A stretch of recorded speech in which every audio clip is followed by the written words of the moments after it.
arkadaşlar. Bugün kağıt uçak yapacağız.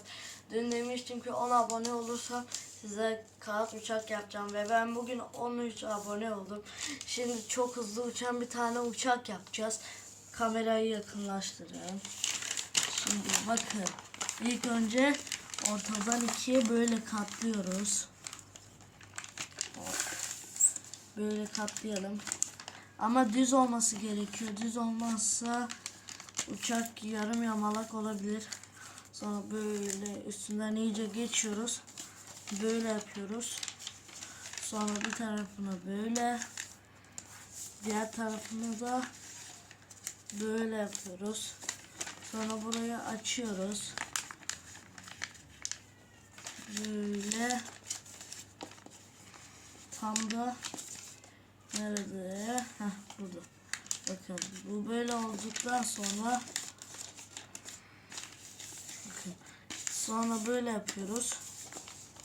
Bakın iyice bakın.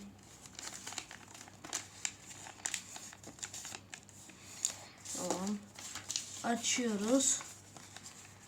Sonra hop bir kısım böyle yapıyoruz. Bir kısım da böyle yapıyoruz.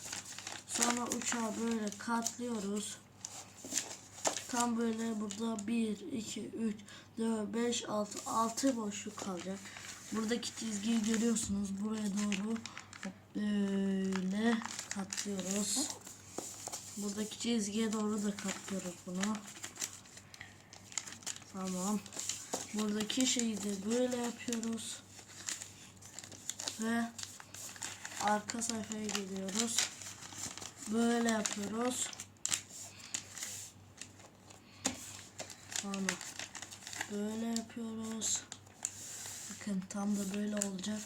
Bak burada bir tane böyle üçgen şey çıkacak. Uçak güzel olması gerekiyor. Uçuş testi istiyorsanız abone ve like atmayı unutmayın. Arkadaşlar uçağımızı yaptık. Çok güzel uçuyor kendisi. Evet şimdi beni çekme şimdi. Ben atacağım, siz de göreceksiniz. Görmediniz ama uçak Hadi. isteseniz de geri dönebiliyor.